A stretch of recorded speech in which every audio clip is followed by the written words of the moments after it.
Bismillahirrahmanirrahim. Assalamualaikum warahmatullahi wabarakatuh. Bismillah, alhamdulillah, wassalatu wassalamu ala rasulillah Sayyidina Muhammad ibn Abdillah wa ala alihi washabihi wa mawala. Amma ba'du. Hadirin soimin, soiman yang saya muliakan, yang dirahmati oleh Allah subhanahu wa ta'ala. Kita bersyukur hadirat Allah subhanahu wa ta'ala atas segala limpahan rahmat dan nikmatnya, khususnya di siang hari yang mulia ini menjelang berbuka puasa. Kita masih diberikan kesehatan oleh Allah, diberikan kesempatan oleh Allah untuk bisa melaksanakan ibadah puasa. Mudah-mudahan seluruh rangkaian amal ibadah di bulan puasa ini diterima oleh Allah subhanahu wa ta'ala. Soimin, soiman yang dirahmati oleh Allah subhanahu wa ta'ala, kita bersyukur dari sekian makhluk yang Allah ciptakan di alam dunia ini. Makhluk yang bernama manusia adalah makhluk yang walaupun makhluk terakhir adalah makhluk yang paling sempurna diciptakan oleh Allah subhanahu wa ta'ala. Sebagaimana bahasa Allah dalam firman-Nya, laqad khalaqnal insana fi ahsani taqwim. Dengan kalimatnya yang begitu indah, Allah menjelaskan, demi kata Allah, sungguh aku telah menciptakan manusia, yaitu dalam bentuk yang paling sempurna, ahsani taqwim. Dan kita umat manusia ini, khususnya kita umat Islam, Allah menjelaskan adalah umat terbaik yang Allah lahirkan di alam dunia ini. Sebagaimana bahasanya, yaitu Allah menjelaskan, a'udzubillahi minasyaitonirrajim, kuntum khaira ummatin ukhrijat linnas. Kalian adalah umat terbaik kata Allah yang kulahirkan ke alam dunia ini, tapi dengan catatan kata Allah, kalau kita memenuhi yaitu ukhrijat linnas, ketika kalian dilahirkan di dunia ini yaitu mampu memberikan manfaat terhadap manusia yang lain secara umum, lebih-lebih terhadap sesama yaitu saudara kita seiman sekeyakinan. Dan kita diciptakan oleh Allah tiada lain sebagaimana bahasa Allah adalah untuk mengabdi, untuk beribadah kepada Allah subhanahu wa ta'ala. Sebagaimana bahasanya, wa ma khalaqtul jinna wal insa illa liya'budun.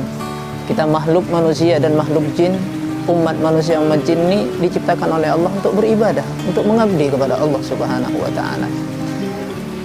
Adapun ibadah yang diwajibkan oleh Allah subhanahu wa ta'ala kepada kita, sebagaimana Allah yaitu menganugerahkan sebagai penasehat, sebagai sarana, sebagai rumah, sebagai kendaraan, yaitu berupa agama.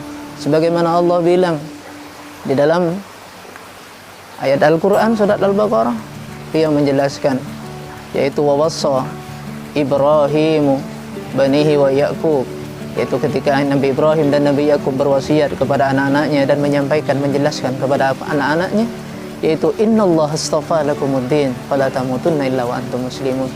Sesungguhnya Allah telah memilih untuk kalian, kata beliau berdua, yaitu agama sebagai sarana, sebagai wasilah, sebagai kendaraan yang akan mampu menyelamatkan kalian hidup di dunia hingga akhirat. Istafa lakumuddin, kata beliau, sungguh Allah telah memilih untuk kalian agama. Nah, oleh karenanya kata beliau berdua, fala tamutunna illa wa antum muslimun. Janganlah kalian sampai meninggalkan alam dunia ini kecuali kalian membawa agama tersebut. Dan agama tersebut adalah satu-satunya yang kelak diakui oleh Allah subhanahu wa ta'ala di alam akhirat. Bagaimana penjelasannya? Innad dina indallahil Islam. Sesungguhnya agama yang kelak diakui oleh Allah di sisinya adalah Islam. Nah, Islam ini merupakan salah satu rukun dari agama, karena agama itu mempunyai 3 rukun. Yang pertama yaitu rukun agama adalah Islam, amaliyah Islam. Kemudian yang kedua, rukun agama itu adalah iman, amaliyah imaniyah. Yang ketiga, rukunnya adalah ihsan.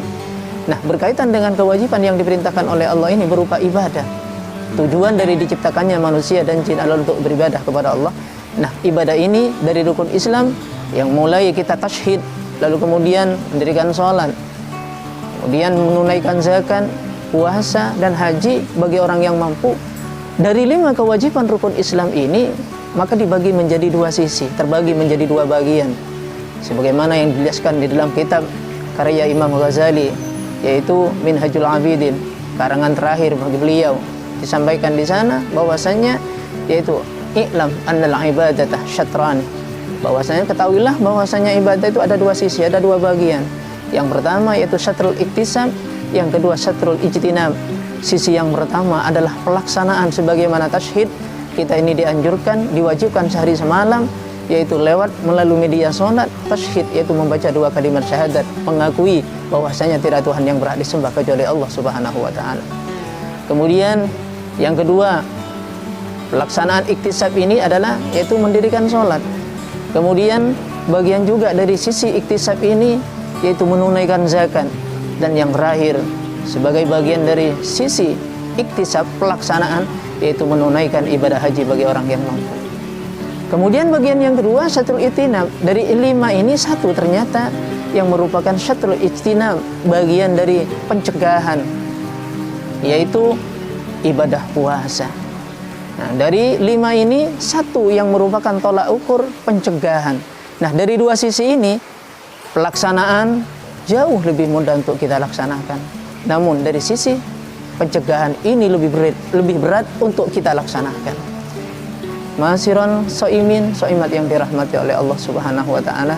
Oleh karenanya, marilah di saat kita masih diberikan kesempatan, di saat kondisi yang seperti ini, kita memanfaatkan waktu kita untuk, yaitu yang pertama, syatrul iktisab ini kita maksimalkan untuk kita laksanakan. Dan syatrul ijtinab ini yang merupakan pencegahan, larangan dari setiap yang dilarang oleh Allah, yang tentunya lebih berat untuk kita laksanakan. Marilah kita memohon kepada Allah agar kita mampu untuk menjauhi larangan-larangan Allah Subhanahu wa taala ini. Dengan demikian kita keluar dari bulan Ramadan ini, kita oleh Allah benar-benar dijadikan golongan yang disemaikan predikat takwa, yang pada akhirnya Allah kelak tempatkan kita berada di dalam surganya. Amin, Allahumma amin. Kurang lebihnya saya mohon maaf. Assalamualaikum warahmatullahi wabarakatuh.